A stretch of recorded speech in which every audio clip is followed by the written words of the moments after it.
Mount Everest. 29,000 feet. The highest point on Earth. Captivating and deadly. In the 1920s, to conquer this mountain was the greatest challenge remaining in a golden age of adventure. Everest was the edge of heaven, where many believed no human could survive. But not George Mallory.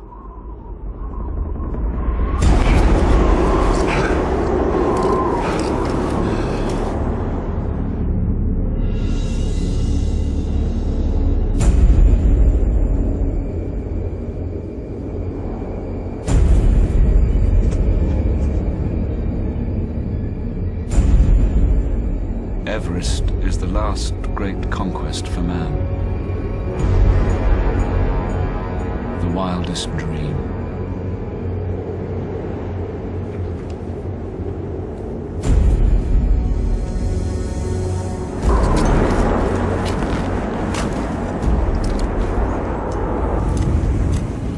George Mallory dreamed of being the first man to climb Everest. On June 8, 1924, dressed in gabardine and hobnail boots, he and his fellow climber, Sandy Irvine, were last seen 800 feet below the summit. Then the clouds rolled in. They were never seen alive again.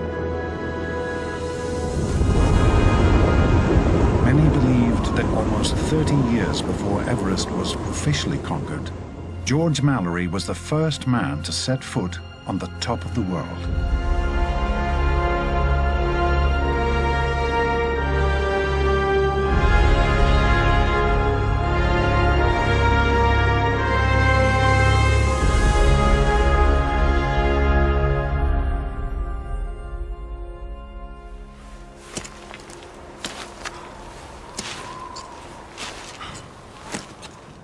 "75 years after Mallory and Irvine vanished, mountaineer Conrad Anker took part in an expedition looking for their bodies high on Everest.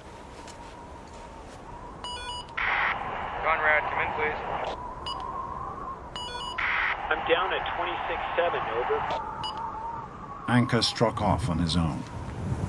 Conrad, you're way below the search zone. You need to be higher, over. I was curious. I stopped, turned around, and there was a patch of white.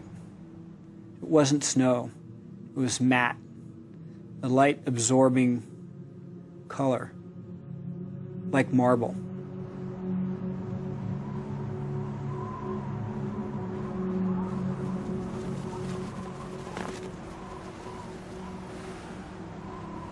As I got closer, I realized this was the body of one of the pioneering English climbers, frozen onto the mountainside.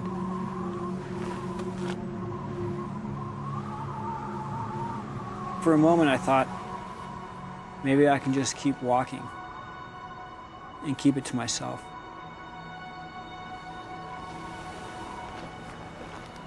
But then, that's what we were there for.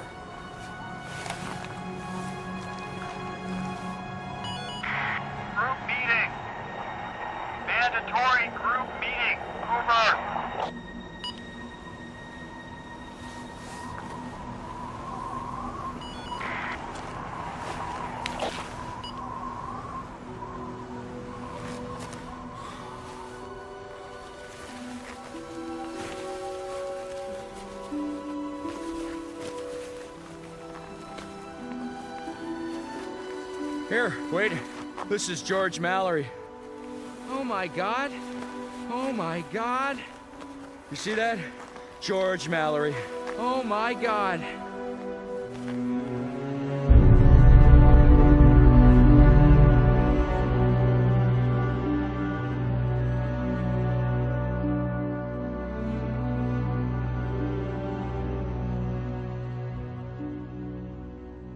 George Mallory and I, our two paths have intersected 75 years apart.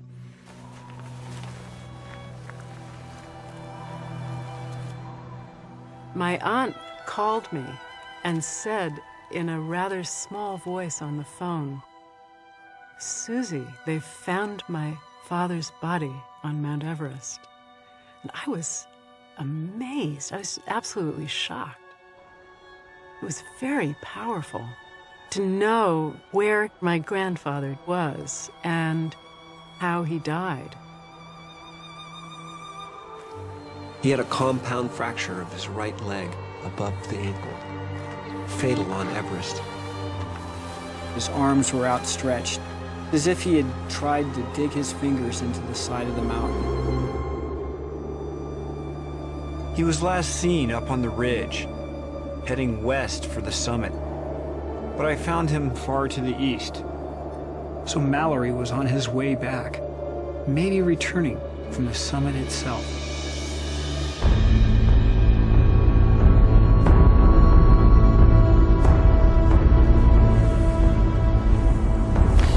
His sun goggles, vital against the glare from the snow, were in his pocket, so it must have been getting dark.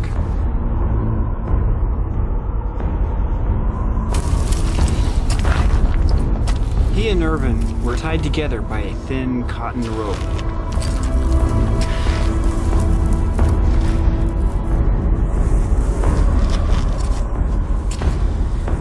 They were tired, absolutely beat, no energy left, minds not functioning clearly.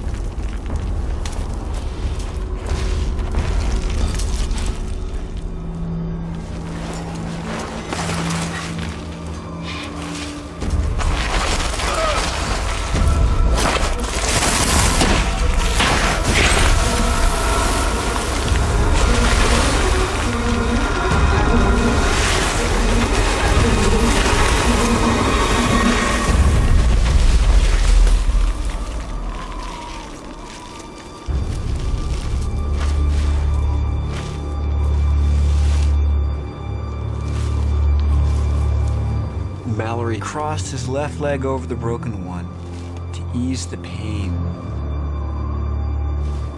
And it was a matter of minutes, a half hour at the very most, before he died.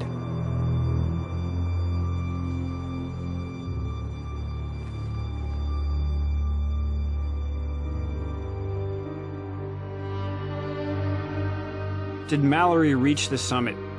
Almost 3 decades before the first official climb.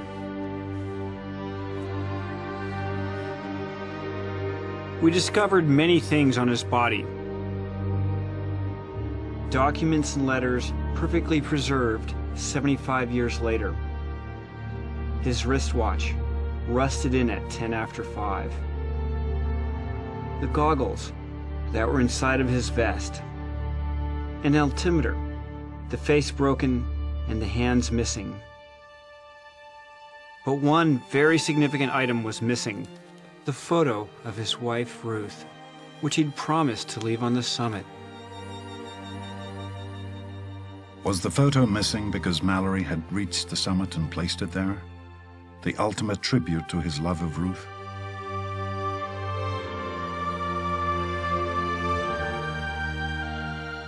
He was last seen about 800 feet below the summit, near the notoriously difficult second step.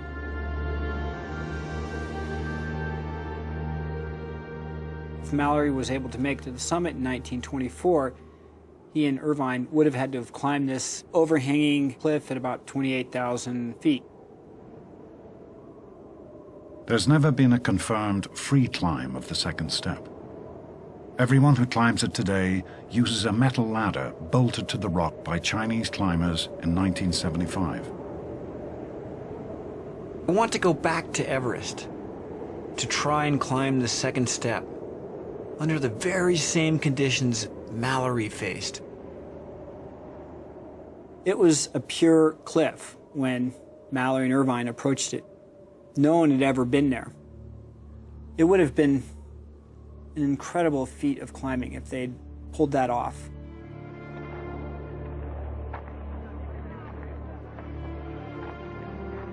Adventure, risk. There's some people that thrive on it, that seek it out. They want to push their own limits. Mallory is one of those people.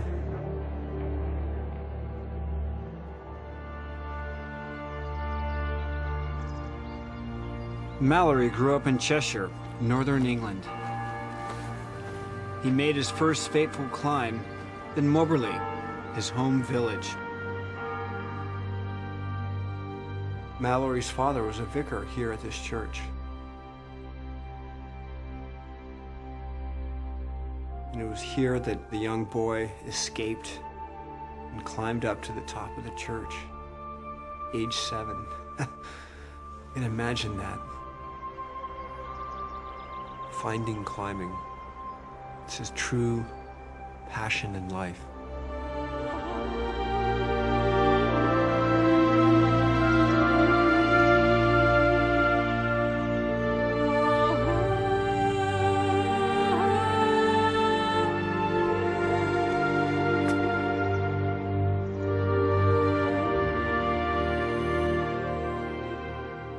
I actually think that some people who climb are wired a little differently from the rest of us. My grandfather really didn't feel fear of heights or precipices or anything like that.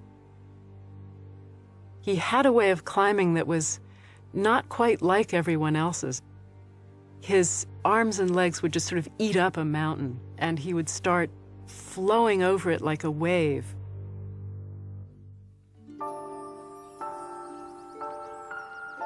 Aged 19, Mallory entered the University of Cambridge at a time of great cultural upheaval. So when Mallory arrived in Cambridge in 1905, he pitched into this ferment and bubble of ideas, excitement, intellectual, sexual, social, secret societies. He obviously possessed some remarkable charisma, sort of charmed presence that drew the eye, compelled the gaze. My mind is in a state of constant rebellion. I believe that will always be so. He was a dreamer. And he was in Cambridge at a time of great and powerful dreaming. And eventually, that dream took its form in the shape of Everest. This was the golden age of exploration. Mallory watched with the rest of the world as explorers from America, Norway, and Britain raced first to the North and then the South Pole. In 1912, Captain Scott, the legendary British adventurer, died in the attempt to be the first to the South Pole. Mallory was among those inspired by the tragedy.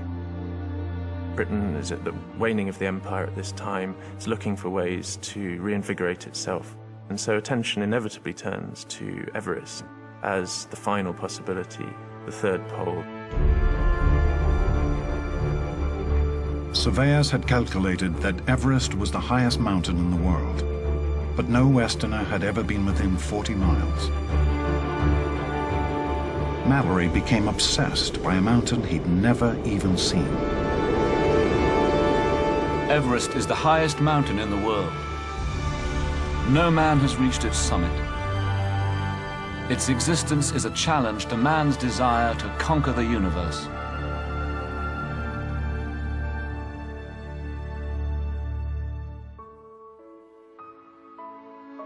Mallory wasn't just enthralled with Everest. He had also fallen in love with 21-year-old Ruth Turner. Right from the start, they wrote each other adoring letters. My darling, I'm longing for you. I would kiss your lips and look into your eyes, and you all near me and with me, strong and glorious and loving and laughing. I cannot find words that would be sure to convey what I feel about you. What I really want is to know you and to love you more and more. Dearest and most beloved, Your loving Ruth. George and my grandmother Ruth fell madly in love in 1914. They were both idealists, really seeing kindred spirits in each other. They were married 3 days before the start of World War I. Mallory enlisted and came face to face with death once more, fighting in the Somme, the bloodiest battle known to man. There is no reckoning with death here. Life presents itself very much to me as a gift. Mallory had witnessed the mass slaughter of the First World War. His fellow soldiers, some of them 6 feet away, killed by German shelling. He knew how fragile life was, and knowing this, he wanted to live it to the fullest. He wanted the ultimate challenge, and that, in the 20s, was Mount Everest. Once the war was over, the Royal Geographical Society in London planned the first ever expedition to Everest. They needed Mallory for his supreme climbing skills. He needed their backing to realize his obsession.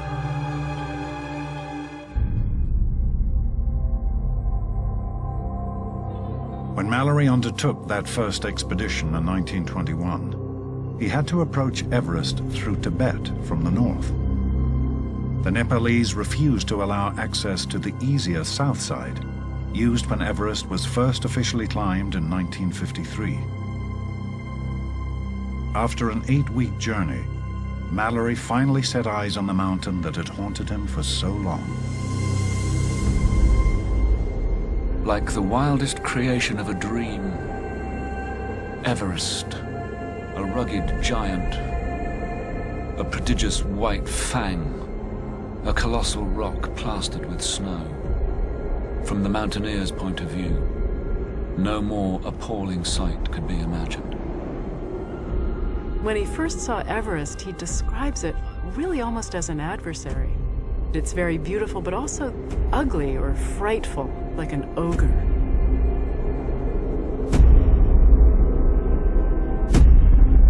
There were no maps.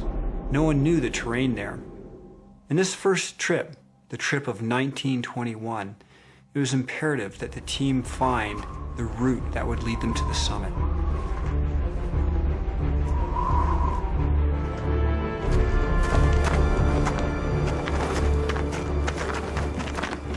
For months, Mallory led the search, but the route to the summit eluded him.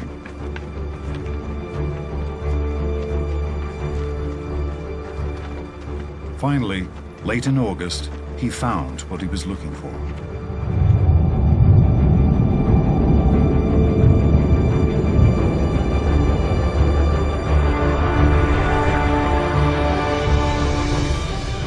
An enormous glacial valley that snaked for miles around the other giant peaks, towards the very foot of Everest.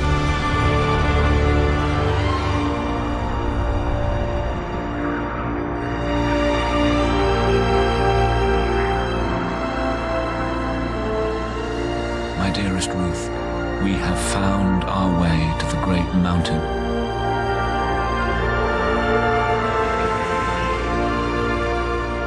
At the end of the valley was a wall of snow and ice 1,000 feet high. It led up to a crest that Mallory named the North Col.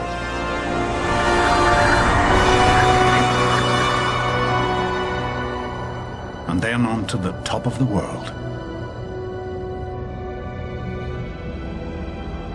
We have established our way to the summit for anyone who cares to try the highest adventure.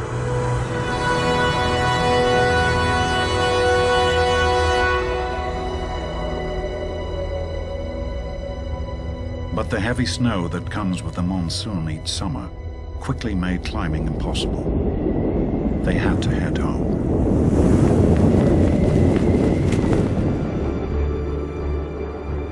But within 6 months, Mallory was back again. This time with film cameras to show Everest to the world.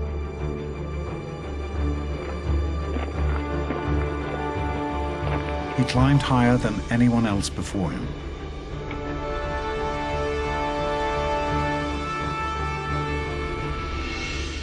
But late in the season, as Mallory led porters up the mountain, disaster struck. A great snowfall had come. They got to a delicate place on this massive ice slope and triggered an avalanche.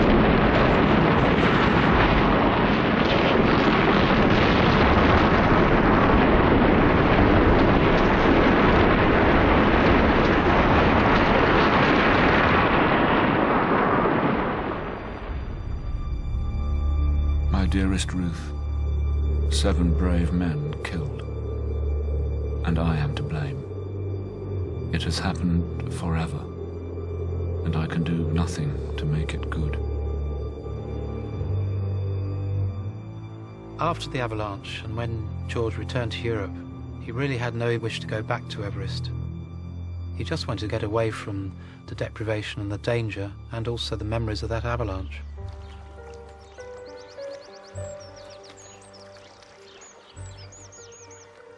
He had been away for a very long period, over 2 successive years. He wanted to get back to his wife and his family.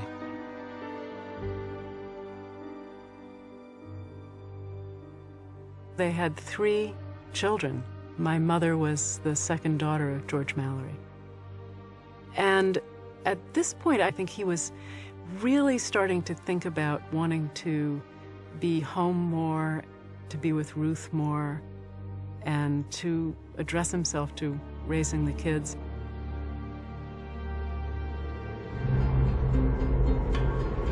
But a new expedition was being planned. And Mallory desperately wanted to be part of it, against Ruth's wishes. I love you, and you love me, and that ought to be happiness enough for a lifetime. But I do want you. We want to live together all the time, and share thoughts and joys and sorrows.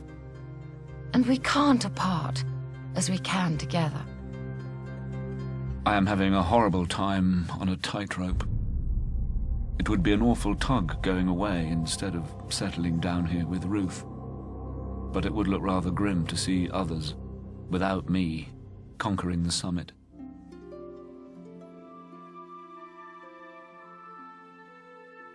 Mallory clearly loved Ruth very dearly. She was his sweet, domestic, beloved partner who represented all that was appealing about home, family, the flatlands of Cambridge, sea level.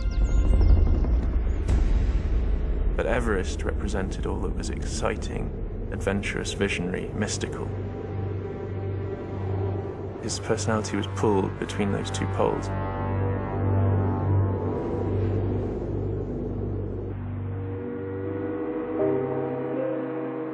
Early in 1923, the crisis came to a head when Mallory sailed to America to speak about his Everest adventures.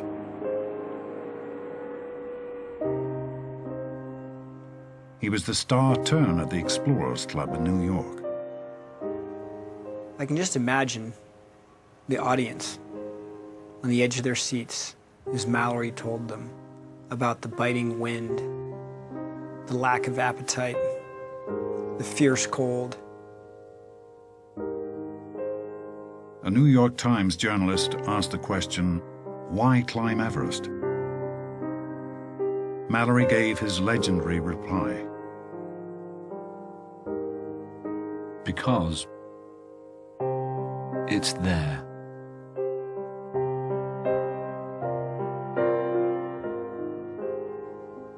Three words that have probably become more famous than Mallory himself suggest a sort of fatalism bubbling away in Mallory. The mountain remains, it's unclimbed, and so the quest remains.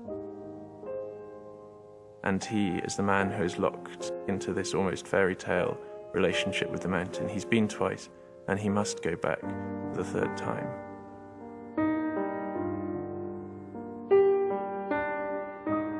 I think the idea that someone else would build on his progress and get to the summit on his shoulders was quite difficult for him to accept. It was, after all, his route and his mountain. It is actually a surprisingly selfish thing for someone like Mallory to experience, but then mountaineers all do have this kind of element of selfishness deep down.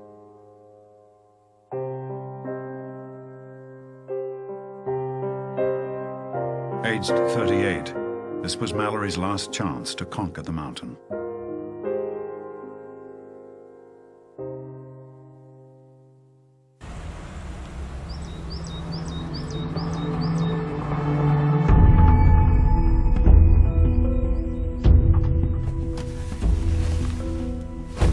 Conrad Anker will follow Mallory's footsteps, leading his own expedition to Everest and the second step. During his climb, Conrad plans to test clothes and boots modeled on those he found on Mallory's body. Using this replica clothing, I'm gonna have this chance to go back and see what it was like for Mallory to try climbing Everest in 1924.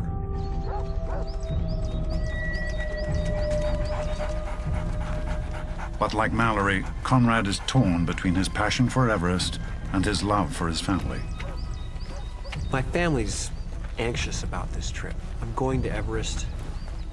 It's a deadly mountain. What's it worth? Is it worth leaving your kids behind? Why are you going to this mountain?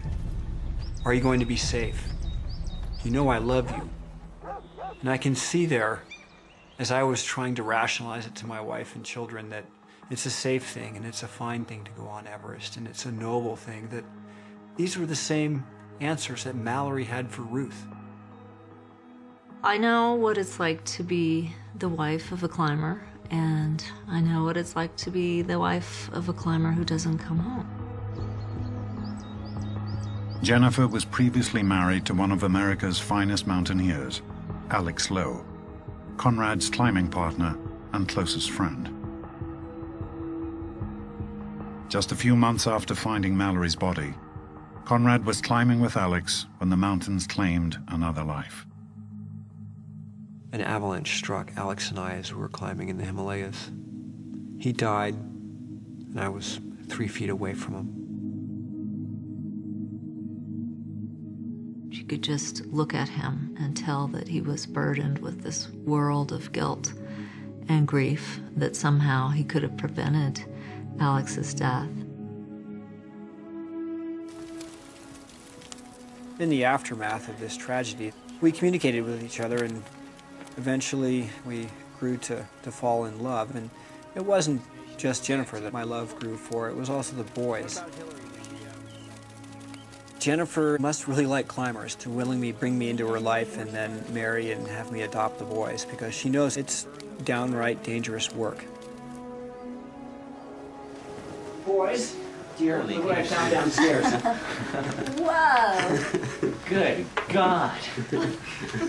Is this my Halloween costume, or is this what I'm going up Everest in? You guys are laughing. You look like Inspector Gadget. You're supposed to take me serious. Mom can appreciate it.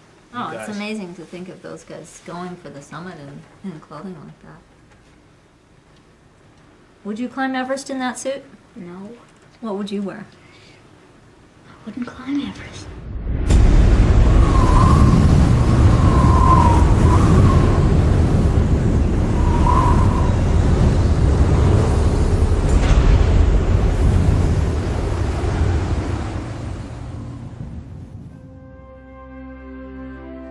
Before climbing Everest, Mallory had to choose his climbing partner. Among the candidates was a 21-year-old chemistry student, Andrew Sandy Irvine, a mountaineering novice. My great-uncle Sandy Irvine took life by the horns, and if there was an opportunity that presented itself to him, he would take it. He loved the theatre, he loved cars, and above all, he loved women. And he had this very indiscreet love affair with his best friend's stepmother. It was a terrible scandal. But Sandy Irvine was, first and foremost, an oarsman. When he got to Oxford, he was selected to take part in the Oxford and Cambridge boat race. The annual boat race was the most prestigious sporting event of the day.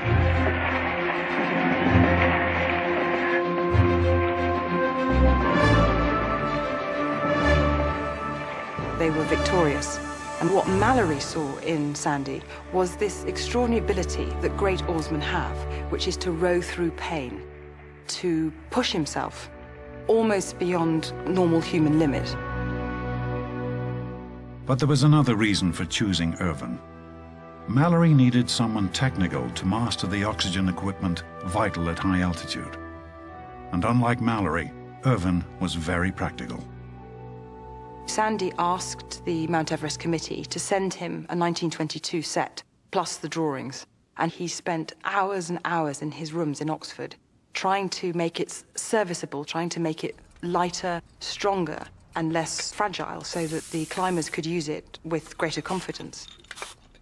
And so the fact that Sandy was so practical with the apparatus, I think made it quite clear in Mallory's mind that he was a useful man to have climbing with him.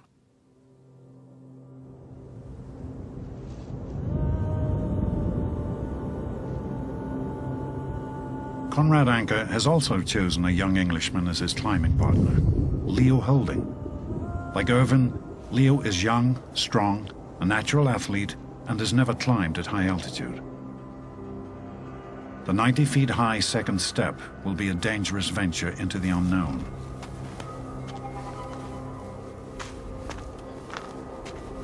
I'm definitely concerned about the altitude and the acclimatization process, just because I've never been high enough before to know whether, you know, I might be one of those people that it doesn't gel with. I don't want to let Conrad down, and I'm sure Irvine felt some of that pressure.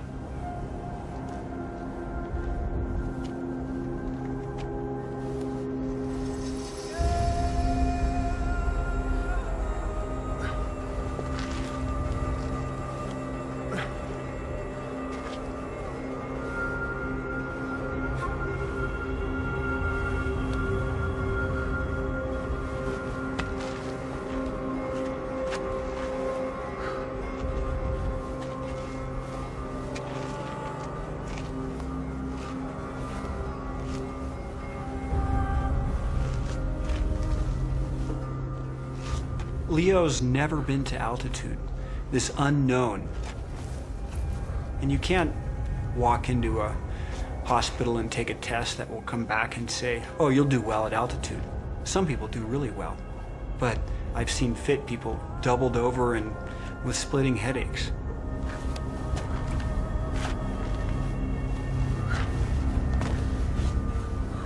Being invited to climb the highest mountain in the world with Conrad, one of the best climbers in his generation, is such a privilege. For Irvine, being invited to climb with George Mallory, the best climber of his generation, on the unclimbed Mount Everest, I just can't imagine how he must have felt. I am walking on metaphorical air. We shall go all out for the summit. If I have to die, then there would be no finer death than in an attempt to conquer Everest. On February the 29th, 1924, Mallory set sail from Liverpool after making Ruth a solemn promise. As my grandfather was leaving England and leaving my grandmother, he told her that he would leave a photograph of her at the top of Mount Everest. And I think he was pretty confident that he would get there and that he would leave that photograph. With the eyes of the world upon them, Mallory and Irvine set out on the 3-week voyage for India.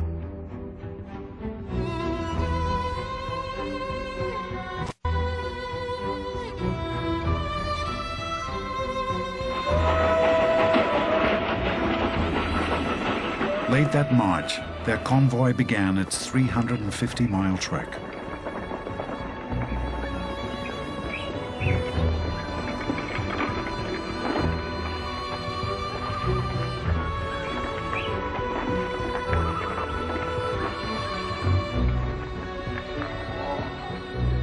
"5,000 miles apart, Mallory and Ruth wrote to each other frequently.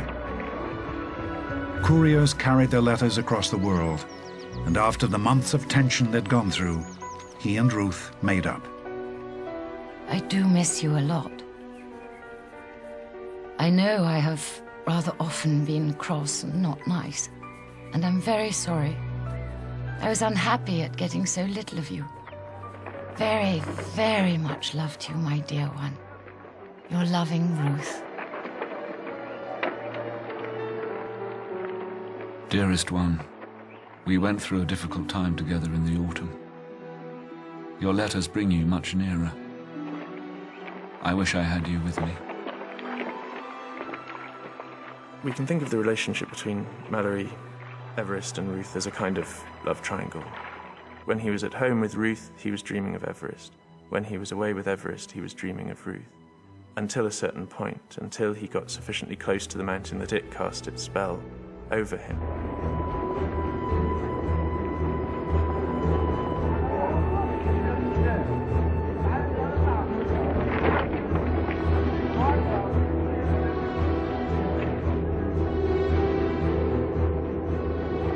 The convoy of 300 pack animals and 70 porters journeyed through Tibet.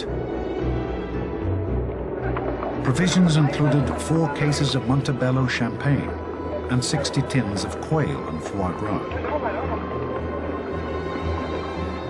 On April the 25th, 17,000 feet up, they reached the last pass before Everest, Panglar.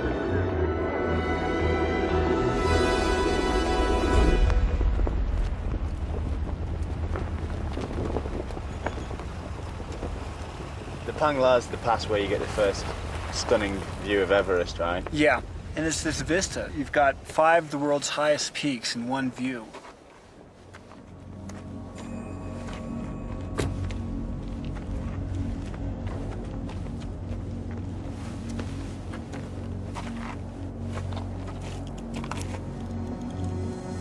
That's Everest.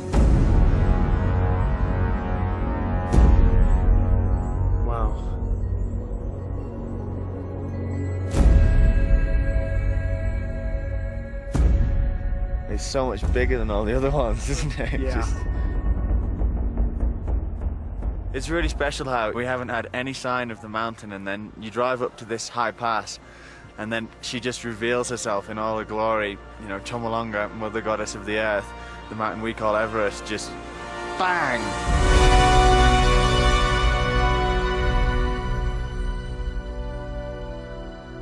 This wonderful photograph taken on the 26th of April, 1924. It's pretty amazing. I mean, see Everest there. There's Mallory, Irvine, a couple of their sherpas they had with them and their pony. This is almost exactly the same spot, right? Pretty close. And they spent 3 weeks trekking on the plateau to get to this point, to be able to see it. And they were on their feet. They'd walked every day. I mean, you think for us to get here, we've been in a Jeep.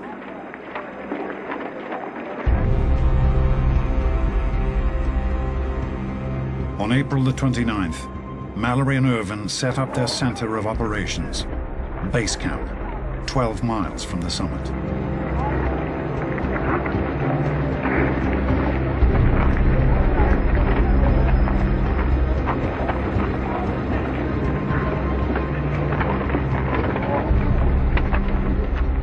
Like Mallory, Conrad will rely heavily on Sherpa porters, accustomed to high altitude. But this is still a dangerous mountain. Over 200 people have died here, among them many Sherpas. Well, most important is safety. 10 fingers, 10 toes, 1 nose. I'll come back. 2 eyes. Yes, 2 eyes. Oh, good. Yeah. And if you see something with us, if we look sick, then you tell us and say, go down, Barasab Yorb. China Barasab Pinish.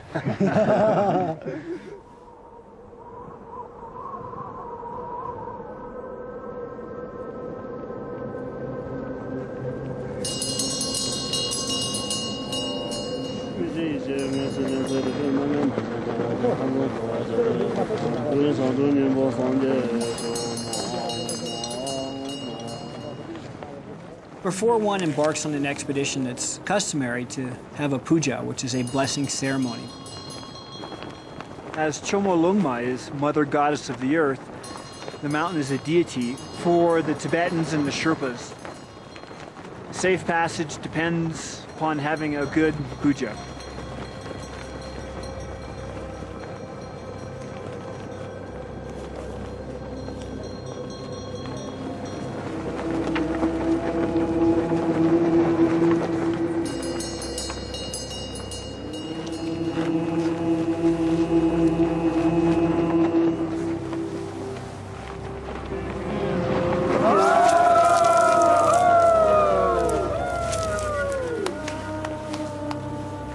Good luck, everybody.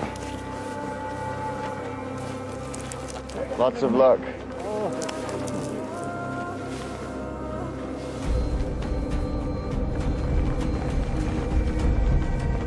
The monks from the ancient monastery nearby gave Mallory a very mixed welcome when he approached their sacred mountain, Chomolungma.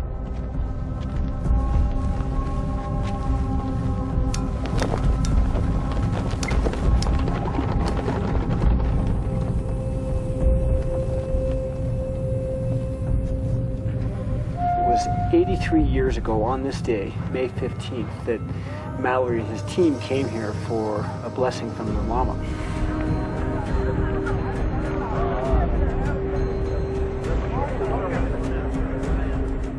The head Lama welcomed the strange white climbers, but it was an ominous encounter.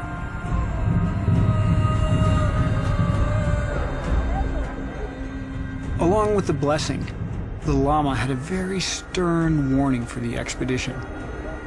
He spoke of disaster to come, prophesying that the mountain's demons would delight in forcing the climbers off Everest. The monks had even created an illustration, a very gruesome one, of the gods disemboweling a Western man and pitching him into hell. It must have been a terrifying moment for Mallory. He was not a superstitious man, but I think it would have been hard to be in that landscape at that time on the third expedition and not feel the atmosphere to be saturated with signs and portents and hints and forebodings.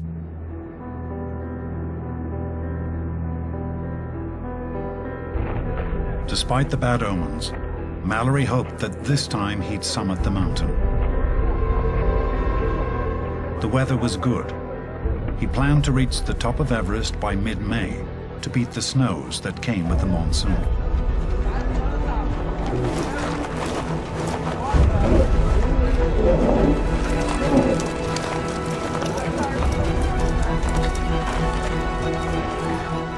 On May the 2nd, 1924, the giant convoy of climbers and porters made its way out of base camp.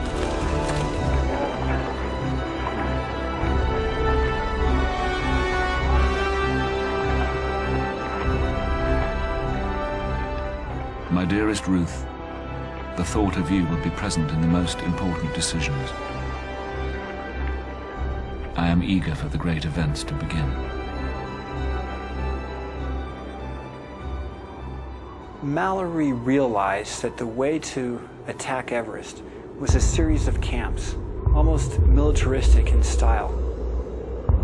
You go some way up, then come back down, recuperate, and then move back up. It's how you acclimatize. He pioneered this technique, and it's the one we still use on Everest today.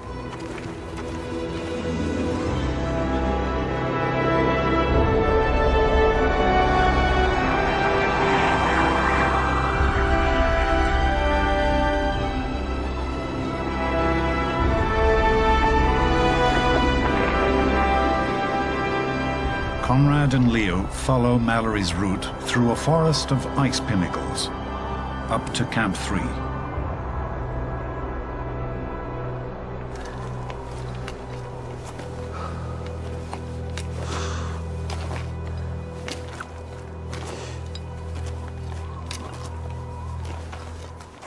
You definitely can't cheat or hide from altitude in acclimatization.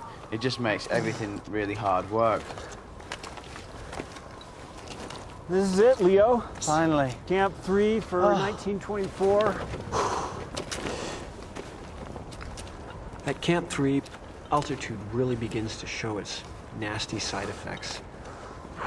With each breath, you're getting fewer molecules of oxygen in. It's insidious. You lose your appetite, you have splitting headaches, you have a difficult time just doing the simplest of tasks. And yet, 9,000 feet above you, the summit of Everest, and is calling you.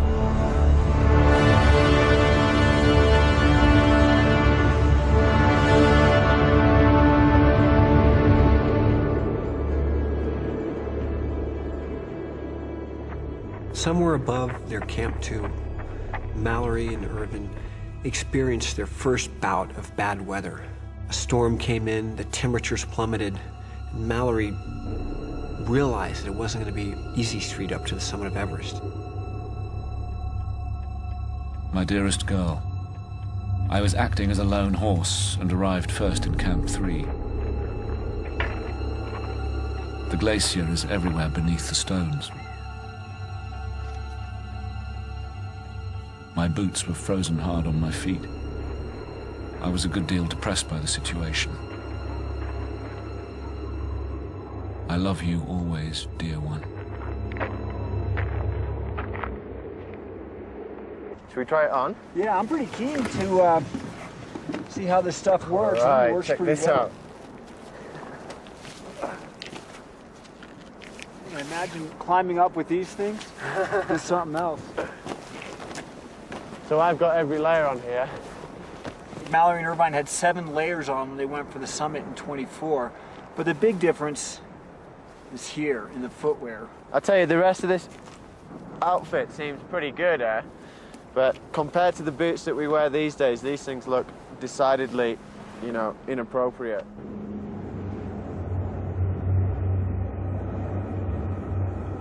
Wearing hobnail boots and gabardine jackets, Conrad and Leo venture onto the mountain. We were right near the spot where 7 of Mallory's porters lost their lives in the avalanche. But as in 1924, we were just bound together by a thin cotton rope.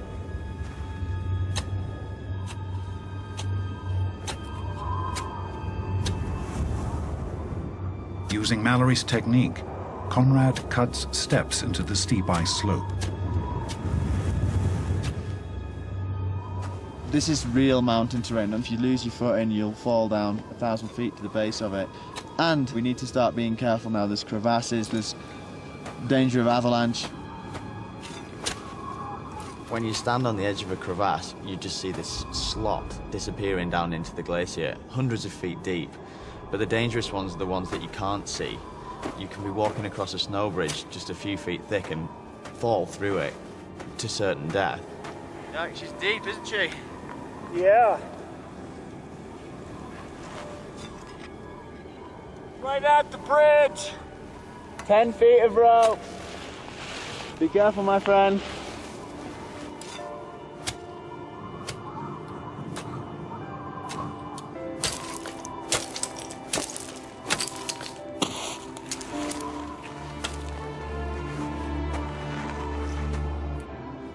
It's phenomenal that they were able to get to 28,000 feet in what I would basically call clothing you'd walk through the forest.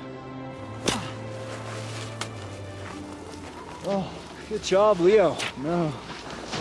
Good job, Conrad. Oi! Oh, I'm knackered.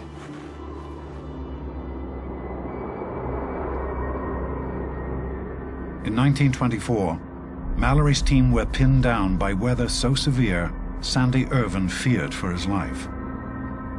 May the 10th. Had a terrible night with wind and snow. I don't know how the tent stood it. Very little sleep, and about 2 inches of snow over everything in the tent. Awful headache this morning. Irvine was suffering from altitude sickness. His role as Mallory's climbing partner was now in doubt. The harsh conditions forced the entire team back down to base camp. When they arrived there, they found that 2 of the staff were dead. Instead of preparing for a summit bit, they were burying people in base camp. It must have been quite strange for Irvine to come to terms with that. One of our NCOs suddenly got paralysis, probably due to a clot on the brain from frostbitten fingers. Poor fellow died within half a mile of base camp. Meanwhile, Mallory planned another dangerous summit bid. But he allowed no sign of the team's suffering to show in a letter to his eldest daughter, Claire. My darling, there is not so much wind today, so it is nice and warm. Now tea has come, and for the first time since I don't know when, cake. Shall we have a little tea party together one day in August with a flat, warm, squidgy cake and nothing else? Haven't you got a greedy daddy?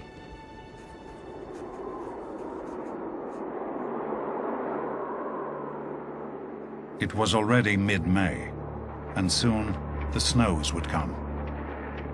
The monsoon arrives early June every year and releases a tremendous amount of snow. Climbing is impossible.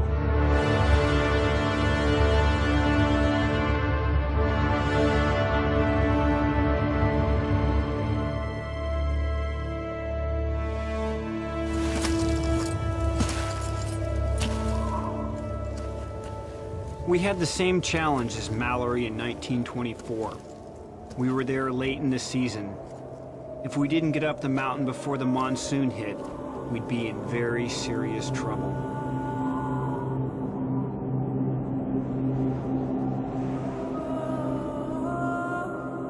Over 22,000 feet up, Conrad and Leo start the ascent of Everest itself.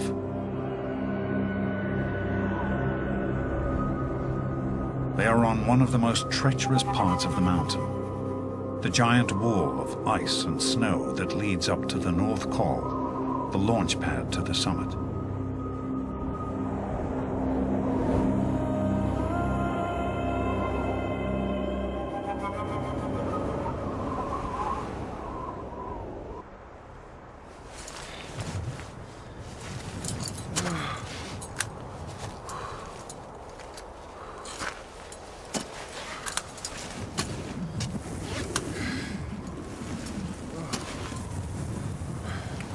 Despite all the modern equipment, the altitude hits Leo hard. You know, this is the first time I've ever been to this altitude, and you just move so desperately slowly. It's unreal. You know, you just can't believe, like, you take 2 steps and you're completely out of breath, and I'm sure it's only going to get worse as we get up.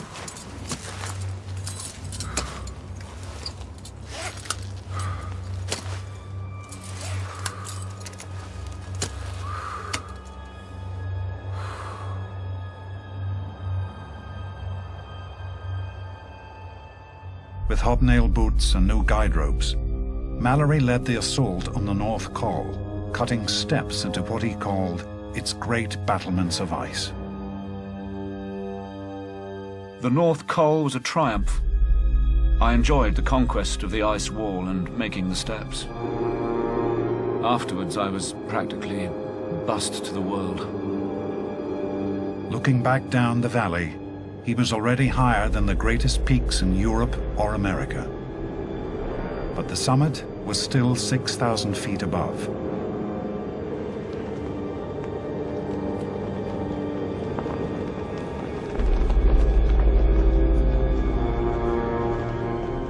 Here on the Col, Mallory set up his bridgehead to Everest, Camp 4. He planned higher camps further up the mountain. These would take him within striking distance of the summit. Mallory had a cough that wouldn't go away. Irvine was suffering from diarrhea, and the cold never left them.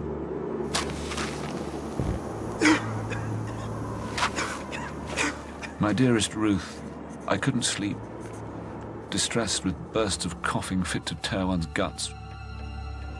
Fierce squalls visited our tents and shook them with the disagreeable threat of tearing them away from their moorings. There was never a more determined and bitter enemy.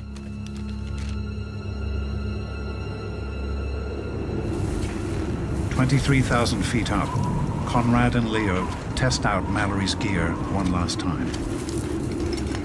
Suddenly, temperatures plummet to 20 below freezing. They're in severe danger of frostbite.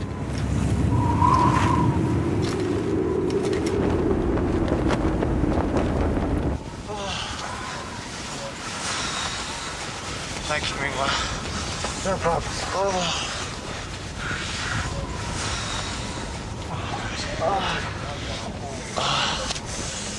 Oh man, I can't imagine going through 8,500 meters in these boots. Which is my theory that if those guys were moving, they were okay, but once they stopped moving, the clock was ticking.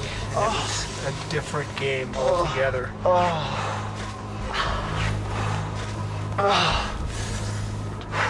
Toes are freezing.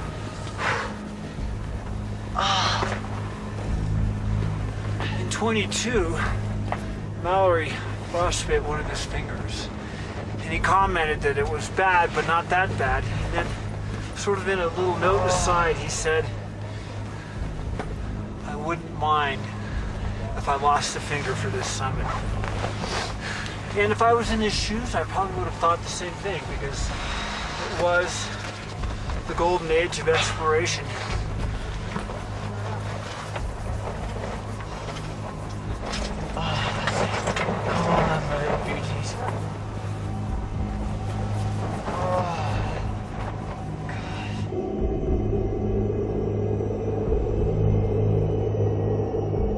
Bad weather blocks Conrad's path, and the monsoon snows are imminent. He and Leo risk being trapped high on Everest, beyond rescue. It was a stressful moment. What are we doing? We're climbing into the second week of June, the monsoon's on our ass. I get on the phone to Jennifer, and I say to her, it's not worth what I'm putting you and the family through, and I'm ready to come home. The window was closing. I knew the monsoon was coming. I was looking at the satellite imagery of the weather. I said, Conrad, you know what? I'm looking at the computer screen and I'm seeing this giant wall of weather and it's the monsoon. And I just said, Conrad, you need to be confident that you can make it. But if you have a chance to climb the second step, I want you to go for it.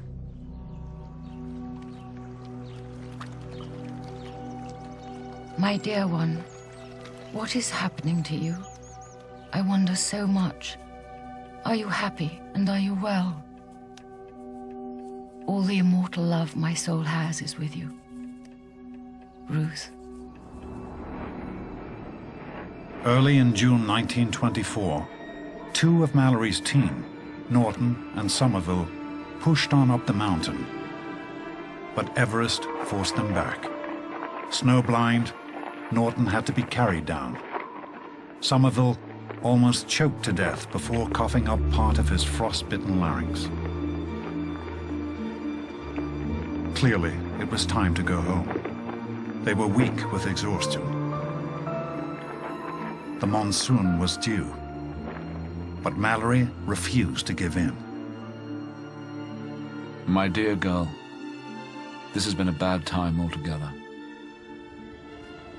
Perhaps it's mere folly to go up again, but how can I be out of the hunt? 6 days to the top from this camp. It's 50 to 1 against, but we'll have a whack yet and do ourselves proud. Great love to you, ever your loving George.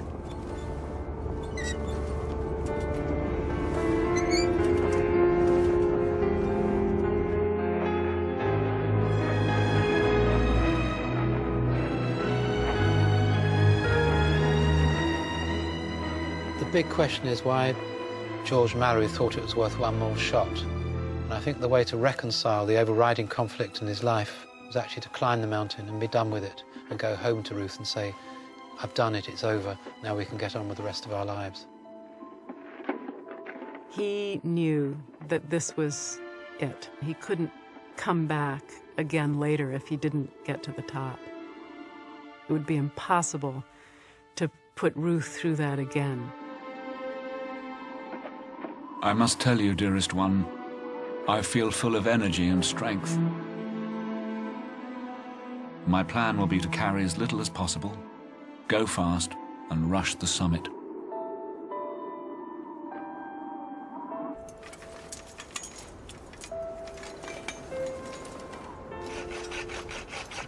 Mallory now needed oxygen and Irvine more than ever. He wanted his partner, now over the worst of his altitude sickness, to apply his technical skills to the final assault. Irvine has been brilliantly skillful about the oxygen. He has practically invented a new instrument. 5th of June. It will be a great triumph if my impromptu apparatus gets us to the top. It has been very trying for everyone, with terribly strong reflection off the snow. I've prepared 2 oxygen apparatus for our start tomorrow morning. These are the last words written by Sandy Irvine.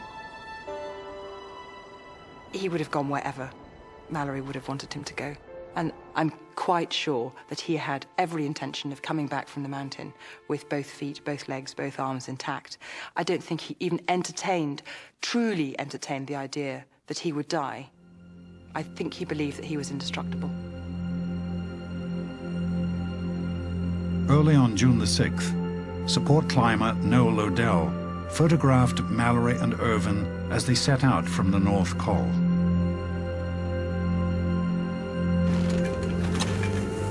Who could hold back when such a victory, such a triumph of human endeavor was within their grasp? One must conquer, achieve, get to the top, to know there's no dream that mustn't be dared.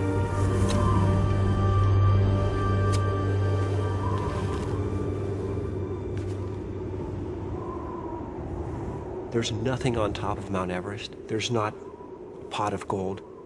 Why are we doing this?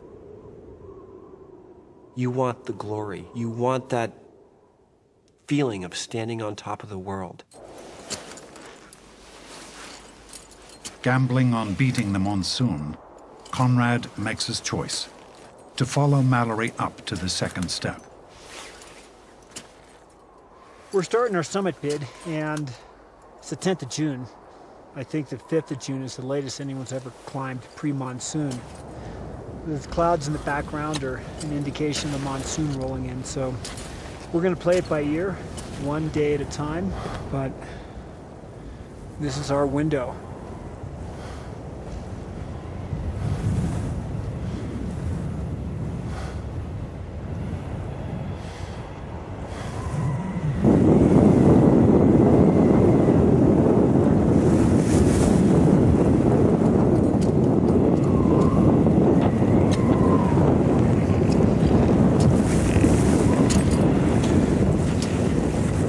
Ridiculously tiring. Like, it feels like someone's taking the Michael. You're like one step and your head's on your hands.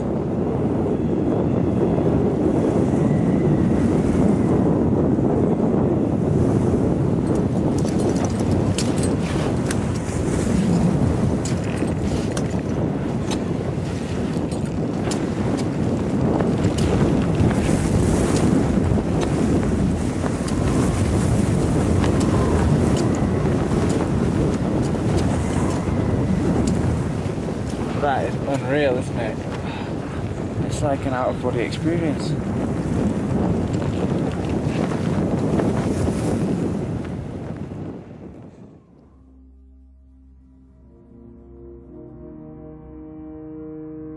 On June the 7th, cameraman John Noel filmed the last images of Mallory and Irvine. They were 2 miles above him, with their porters, climbing into the death zone, where the lack of oxygen makes it impossible to function for long. In the death zone, above 26,000 feet, the body enters into what is known as necrosis. One is dying. Humans weren't meant to survive at this altitude, and you're on borrowed time.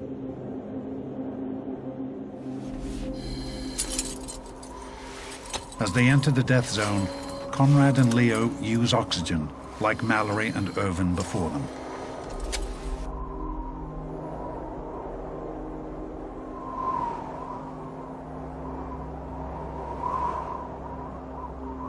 I was just thinking, oh, the death zone, this place isn't that bad.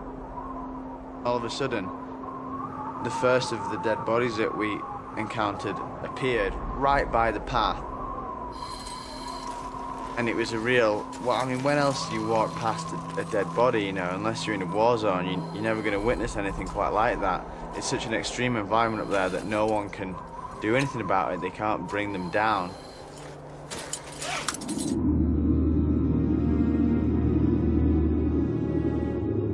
High in the death zone, some 2,000 feet below the summit, Mallory and Irvine pitched their last camp.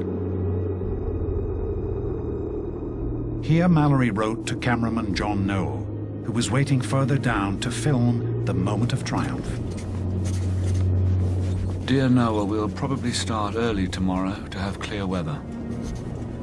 Start looking out for us, either crossing the rock band under the pyramid or going up the skyline at 8 p.m.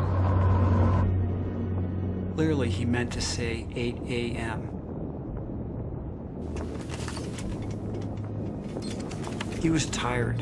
He'd been on expedition for 3 months, and now over 3 days in the death zone.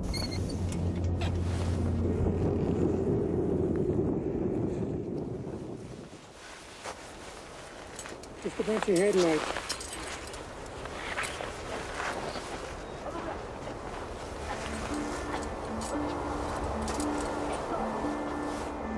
We knew the monsoon was imminent. We only had a 12-hour window. We had to strike while the iron was hot. You're so nervous that I woke up before the alarm and turned our headlamps on, got all the layering systems set up.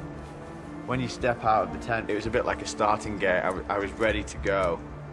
Leo was so excited. I mean, he had that boost of summit energy. It's probably similar to what Mallory and Irvine had on their summit day, when they were there within striking distance of the first ascent of Everest.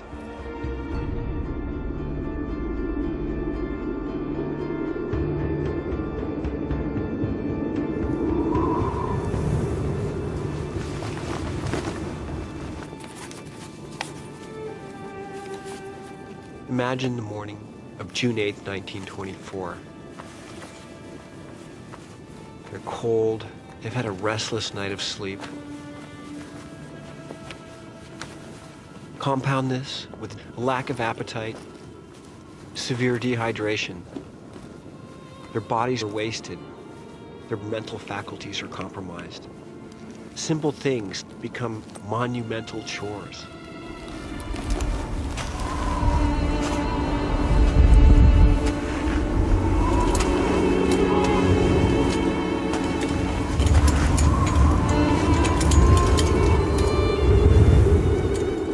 "28,000 feet is at the limit of what is humanly possible. Even with supplemental oxygen, it's very, very desperate. And above them is a route that no one has ever been on. And when you're the first, overcoming this sense of the unknown is one of the greatest challenges.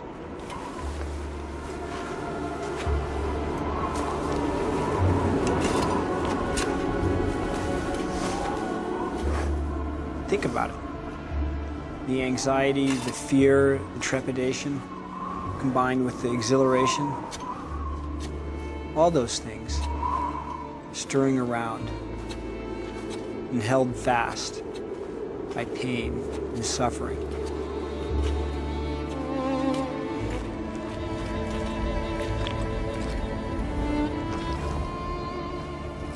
Mallory and Irvine climbed the north face, up towards the summit ridge, where the second step blocked their path.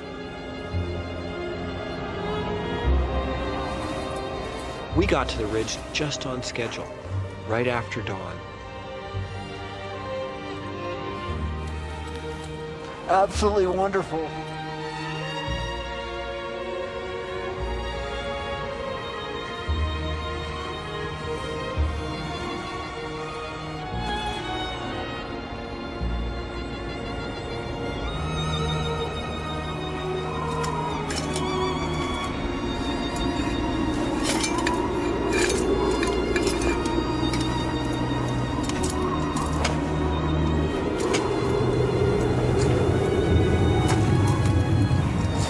At 12:50 on June the 8th, 1924, support climber Noel Odell sighted Mallory and Irvine through a gap in the clouds. My eyes became fixed on a tiny black dot a short distance from the base of the final pyramid. Another moved up to join it. They were moving expeditiously as if to make up for lost time. Then the whole fascinating vision vanished, enveloped in cloud.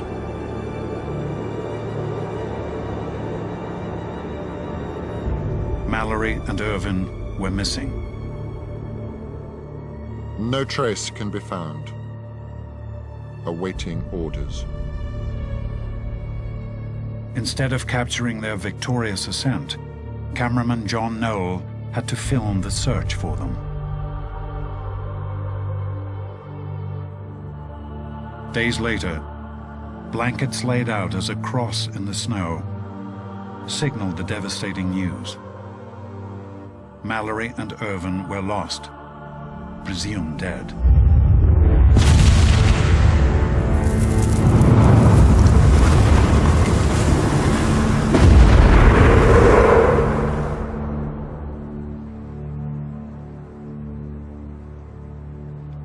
Mrs. Mallory, Herschel House, Cambridge. Committee deeply regret received bad news. Everest expedition today. Your husband killed. Last climb. Committee offer you and family heartfelt sympathy. Ruth received the news one evening. She decided not to tell her children that night because they'd already gone to bed. She actually went to bed herself and slept with that terrible knowledge, and then in the morning woke them up and took them into her bed, told them this terrible news. George's spirit was ready for another life, and his way of going to it was very beautiful.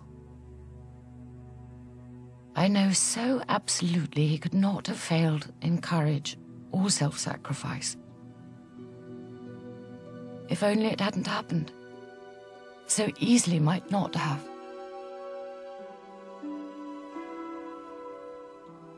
The golden age of exploration had ended in tragedy. The fallen hero was mourned by king and country. It must have been an extraordinary day, the bells ringing out around Britain in mourning. And then a memorial service in St. Paul's, the mourners packing the pews, and speeches given in Mallory's honour.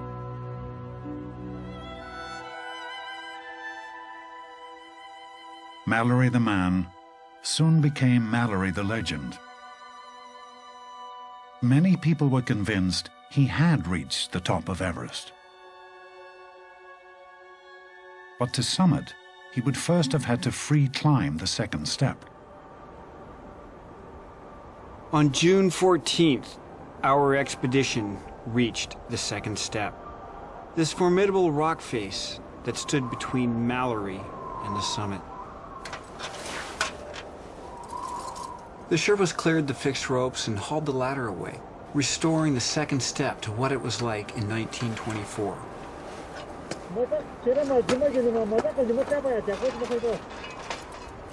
Goal is today, pull the ladders up and climb it free, that is, without the assistance of the Chinese ladder.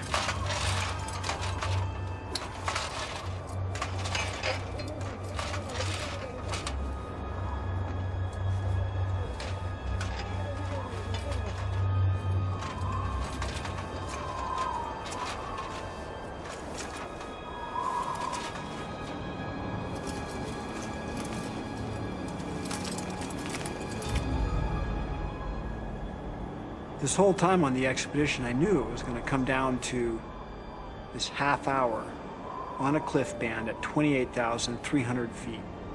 Could I do it? In the form that Mallory and Irvine would have encountered it. Free of any ladder, free of any rope, free of any indication of man. You have the whole north face of Mount Everest all the way down to the central Rongbuc Glacier below you. 7,000 to 8,000 feet of exposure. God, what am I doing?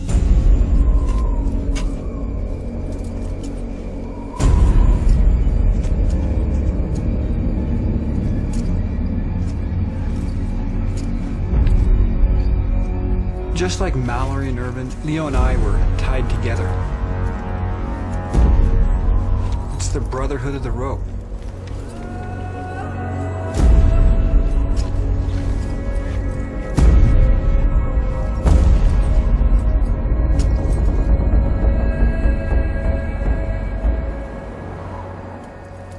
Imagine this. June 8th, 1924.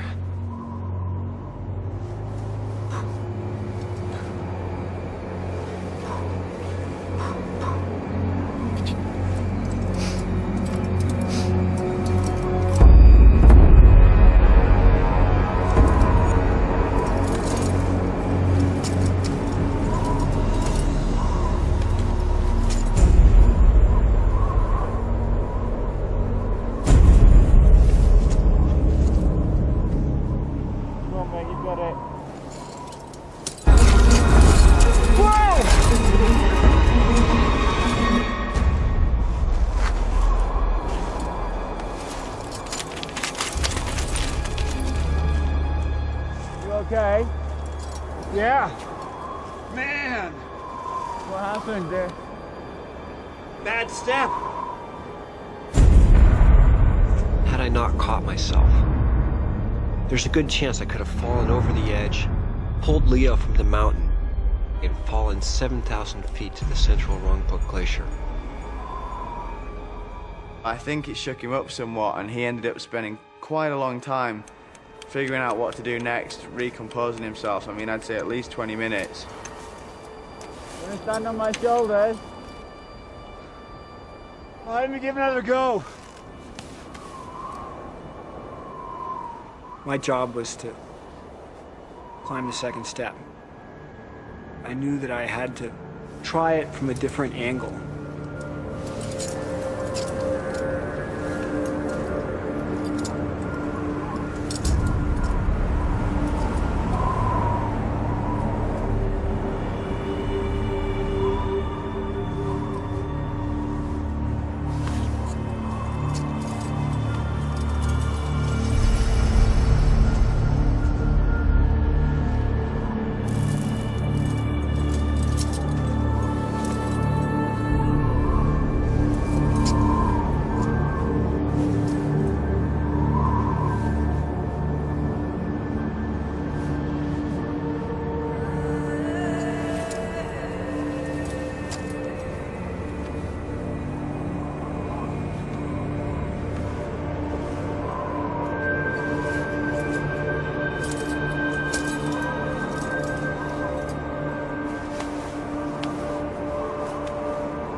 Okay, high step, Brad.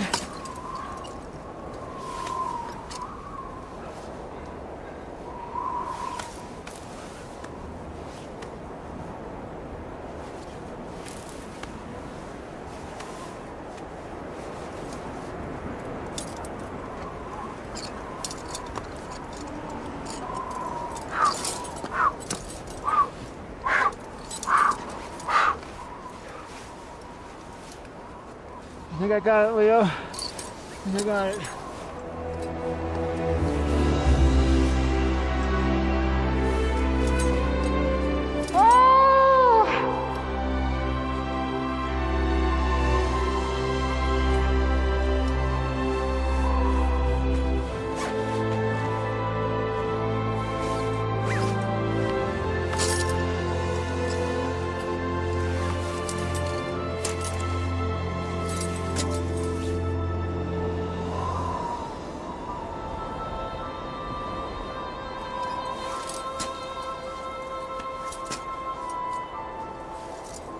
After 8 years of keeping me awake at night and being the 90 feet of climbing that I had to get done, I got the second step.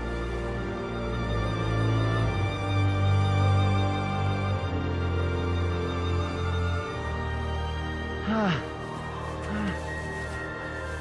can't breathe. I realized that my toes had gone completely numb. My biggest fear through this whole experience has been getting frostbite in my toes. I was just concerned about getting to the top of the second step as quickly as I possibly could.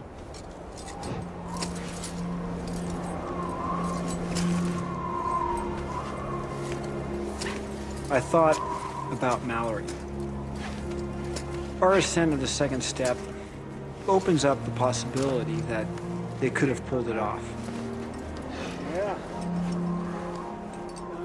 Earlier, I was under the impression that the second step was an impossibility for climbers of that time.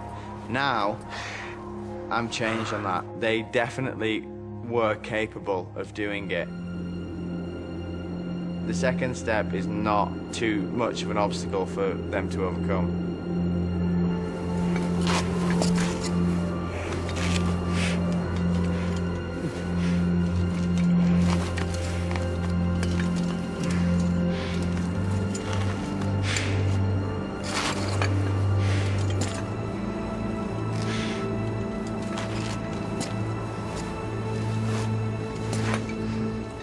They were determined, and if they were strong and they were moving quickly, there's a chance they made it to the top.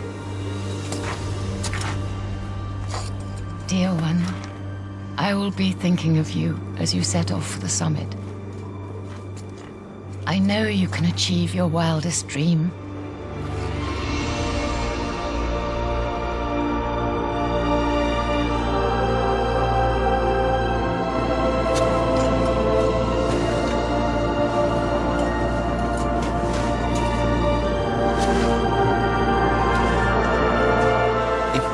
Within 200 yards or so of the top of Everest, we shall go.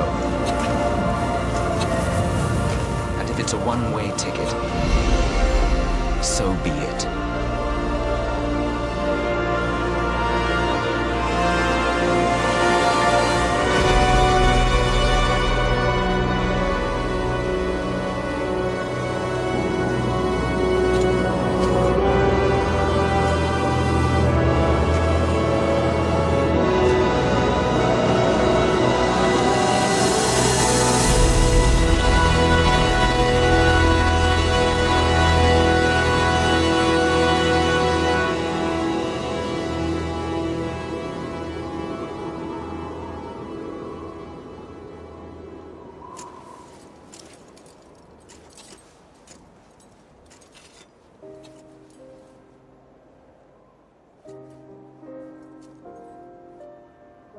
"8 years after I found the body of George Mallory, the circle is complete.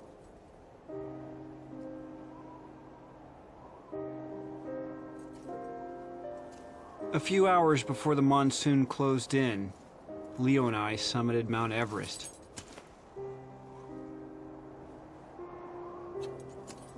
And we have shown that these could have been Mallory and Irvine's final footsteps.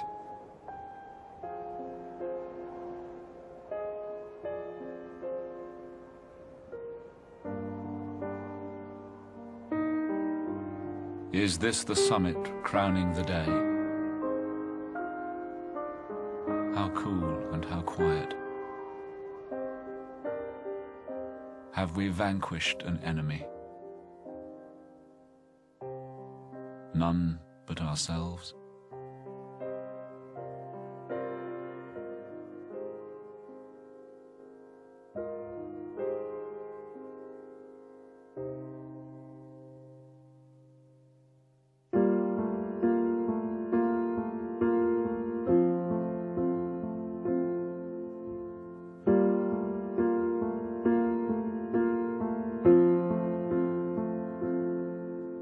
Every day I look beyond